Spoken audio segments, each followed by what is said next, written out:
बड़े दिनों के बाद तुम कल बैठकर मुझसे नजरें मिलाकर शिकायतें कर रहे थे। अच्छी बात तो तुम्हारी मुझे ये लगती है कि अपनी गलतियां मुझे साथ ही साथ बताते जाते हो, पर मैं जानता हूँ तुम्हारा दिल भर गया है। शायद परेशानियों का बोझ अब भारी पड़ रहा है। ये ना सोचना कि तुम रोओगे और तुम्हारे साथ बैठकर मैं भी रोता रहूंगा। नहीं, अब ना तुम्हें रोना है और ना मुझे रोना है।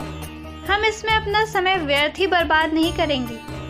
एक छोटी सी बात थी, एक छोटी सी परेशानी थी, पर उसके अलावा बहुत बड़ी दुनिया है, बहुत बड़ी। तुम वहां जाओ, तुम अच्छे काम करना शुरू करो। कोई ज़रूरी नहीं है कि तुम अपनी तरफ से ही अन्नदान या लंगर सेवा की शुरुआत करो, पर यदि कोई ऐसा कर रहा है ना, तो कम से कम हाथ बटाओ।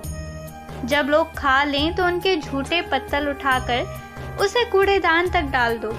किसी को प्यास लगे तो उसे पानी दो। यहीं से तुम शुरू करो। थोड़ी देर तुम सेवा करो और देखो तुम्हें कितना अच्छा लगेगा। और मेरे पास ना आ सको तो कम से कम गुरुद्वारा ही सही, पर चले जाया करो। मन तृप्त हो जाएगा तुम्हारा।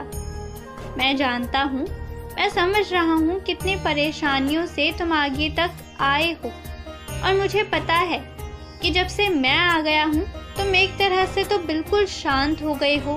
भरोसा है तुम्हें कि कोई संभाल लेगा, पर दूसरी तरफ तुम्हारे विश्वास में कमी आ रही है। तुम्हारा विश्वास मेरे प्रति कम नहीं, पर तुम्हारे खुद के प्रति कम हो रहा है। अब तुम हार रहे हो। तुम्हें ऐसा लग रहा है कि पता नहीं क्या होगा, लेकिन जानते हो ये सब क्यों हुआ है? क्योंकि धोखा तुम्हें अपनों से मिला है। यदि यही धोखा किसी और से मिला होता ना, तो सही को सही और गलत को गलत बोलने में तुम कांपते नहीं। पर मैं जानता हूँ बार बार तुम्हें दबा दिया जाता है और इसलिए परेशान हो रहे हो, लेकिन मैं फिर भी कहूँगा, सही को सही और गलत को गलत कहो।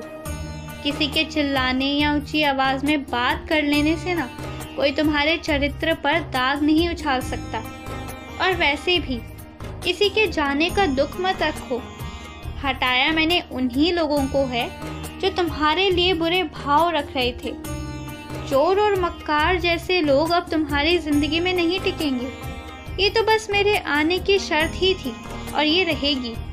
अच्छे लोगों से ही मिलवाऊंगा, चाहे कभी भी क्यों ना हो, पर सब अच्छे होंगे।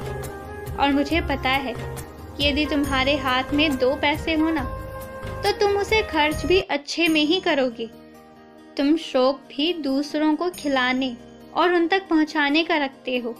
और एक बात याद रखना, मजबूत बनकर रहो मेरे होने के कारण। खुश रहो, मुस्कुराते रहो।